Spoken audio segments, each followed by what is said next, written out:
प्यारे साथियों, आज 11 फरवरी 2026 को हम लोग दिल्ली के जंतर मंतर पर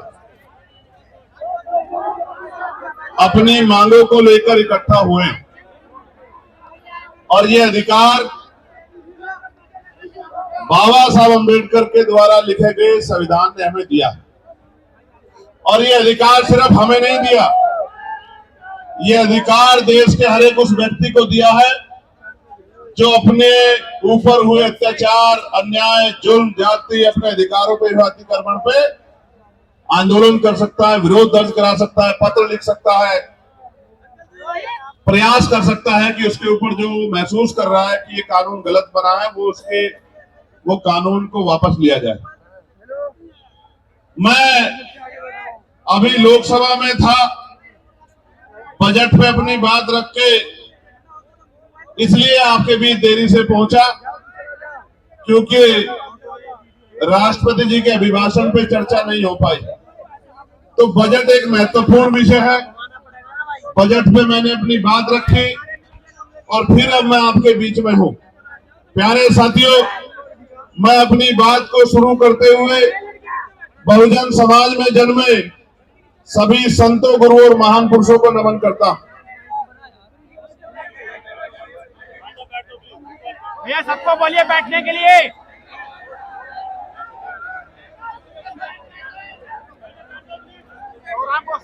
इसलिए नमन करता हूं क्योंकि मैं एक पढ़ा लिखा अधिवक्ता हूं, लोकसभा का सदस्य हूं, इस देश के इतिहास को जानता हूं और इतिहास से प्रेरणा लेकर ही आप अपने भविष्य को मजबूत कर सकते हैं, अपने वर्तमान को अच्छा बना सकते हैं।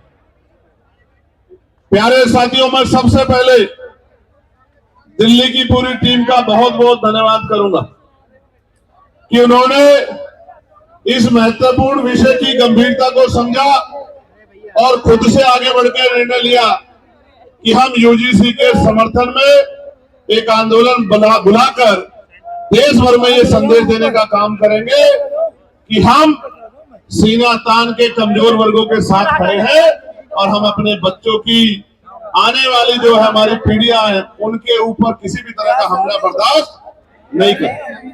तो मैं और आप सब लोग दोनों हाथ उठा के दिल्ली की पूरी टीम को धन्यवाद करें कि उन्होंने ये हौसला जुटाया, उन्होंने ये हिम्मत जुटाई, उन्होंने हमें शक्ति दी, उन्होंने वैचारिक मजबूती को समझा और असल में उन्होंने सबसे बड़े दुख को समझा कि भाई बहन पायल, भाई रोहित, बहन देवता और तमाम हमारे बेटे बेटियों की जो शहादतें हुई है, संस्थानिक हत्या हुई है, आने वाली पीढ़ियों के हिस्से में ये जुल्म ज्यादती ना आए, इसलिए मैं उनकी बड़ी सोच को भी बहुत बहुत धन्यवाद देता हूं। उसके बाद जिन साथियों ने ये मुमकिन कराया कि दिल्ली जैसे स्थान पे एक बड़ा आंदोलन हो, हमारी बात दूर तक जाए, तो जो जहां जहां से लोग पहुंचे हैं, मैं उन तमाम भाइयों का, बहनों का, बड़े बुजुर्गों का, अपनी पार्टी के बड़े नेताओं का, सबका धन्यवाद करता हूं। और जिनकी वजह से मैं लोकसभा में पहुंचा हूं, मैं भीम आर्मी आजाद समाज पार्टी के साथियों का और नगीना लोकसभा के समझदार लोगों का, नगीना लोकसभा बिजनौर जिले के साथियों का बहुत बहुत धन्यवाद करता हूं। प्यारे साथियों, इस आंदोलन की जरूरत क्यों पड़ी? क्योंकि लोकतंत्र में अगर आप अपने ऊपर होने वाले अन्याय के विरोध में आवाज नहीं उठाते तो ये मान लीजिए कि ये आपके ऊपर मुस्तैद कर दिया जाता है, आपके ऊपर थोप दिया जाता है कि आप इस बात को स्वीकार करते हैं। प्यारे साथियों, आप याद करके देखिए, इस देश में हमें कुछ भी मांगने से नहीं मिला। हर चीज के लिए हमारे अपने बीच के लोगों ने, जिनको आज हम महापुरुष के रूप में मानते हैं, उन्होंने संघर्ष किया है, अपना जीवन बलिदान किया है, अपने बच्चों का बलिदान दिया है, उन्होंने अपना सुख चैन त्यागा है। उसके कारण आज इस देश में कमजोर वर्गों के लोगों को हक और अधिकार मिलने का काम हुआ। प्यारे साथियों, मैं आज उदाहरण देके बताऊंगा, जो भी डिबेट करना चाहता है मैं चैलेंज करके कहता हूं, जिस भी पार्टी के राष्ट्रीय अध्यक्ष में हिम्मत हो वो आजाद समाज पार्टी के राष्ट्रीय अध्यक्ष से डिबेट करे। डिबेट करे। मैं सामान्य डिबेट में इसलिए नहीं जाता क्योंकि आजकल चैनलों पे डिबेट का स्तर खत्म हो गया है। अपने स्वाभिमान सम्मान की रक्षा स्वयं करनी है, वहां कोई भी आके बैठ जाता है, कुछ भी कहने लग जाता है। हम इतने लोगों का प्रतिनिधित्व करते हैं, इसलिए हमारी जिम्मेदारी है कि हम अपने सम्मान की रक्षा भी स्वयं करें। इसलिए मैं चैलेंज करता हूं कि जिनका भी प्रतिनिधित्व लोकसभा में है, उस पार्टी का कोई भी राष्ट्रीय अध्यक्ष यूजीसी के विषय पे हमसे डिबेट करे, और जो कमजोर वर्गों के विषय पर डिबेट करे, मुसलमानों के विषय पर डिबेट करे, ईसाइयों के विषय पर डिबेट करे, सिखों के विषय पर डिबेट करे, बौद्धिस्टों के विषय पर डिबेट करे, कर्मचारियों के विषय पर डिबेट करे, किसानों के विषय पर डिबेट करे, दलितों पिछड़ों के हक अधिकारों के विषय पर डिबेट करे, तो हम उनको जवाब देके बताएंगे कि हम जमीन से आए हैं, किसी नेता के पोते बेटे पोती बेटी नहीं है।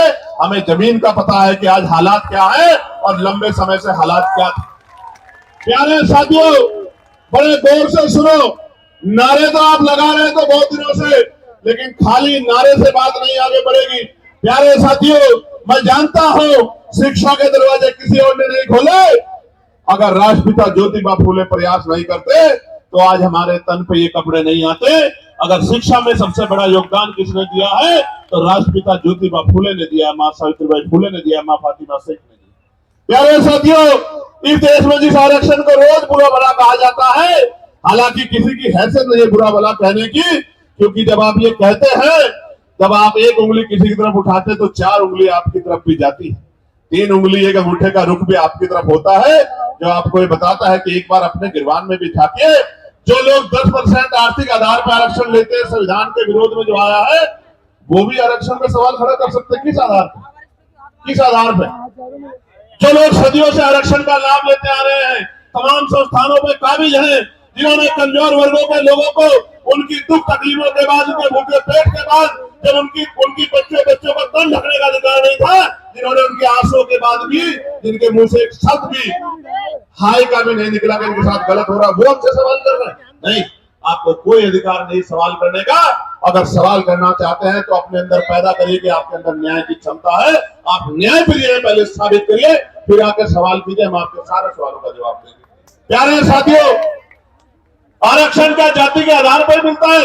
आरक्षण क्षेत्र के आधार पर भी मिलता है। आप जाके देखो, जम्मू कश्मीर में आरक्षण क्षेत्र के आधार पर मिलता है। आप जाके देखो हिमाचल में आरक्षण क्षेत्र के आधार पर मिलता है। आप जाके देखो उत्तराखंड में आरक्षण क्षेत्र के आधार पर मिलता है। कौन कहता है जाति के आधार पर मिलता है? आरक्षण उनको मिलता है जो पीछे रह गए हैं, जिनका प्रतिनिधित्व कम है। और इस देश का मैं गारंटी से कहता हूं, कास्ट सेंसस करा के आप लोग डेटा उठा के लाइए, आइए डिबेट कीजिए और बताइए आपकी संख्या कम है। मैं गारंटी देता हूं, मैं चंद्रशेखर आजाद जो लोकसभा का सदस्य है और आजाद समाज पार्टी बीमार एक कार्यकर्ता, मैं वचन दे कहता हूं, अगर किसी विभाग में आपका आरक्षण कम हुआ, चाहे वो विधानसभा हो या लोकसभा हो या कोई भी विभाग हो, अगर आपका आरक्षण, आपका प्रतिनिधित्व कम हुआ, मैं वचन देकर कहता हूं कि दलित पिछड़ों की लड़ाई को पीछे छोड़ के पहले आपकी लड़ाई लड़ने का काम करेंगे। इस बात का मैं आपको विश्वास दिलाता हूं। मैं संविधान को मानने वाला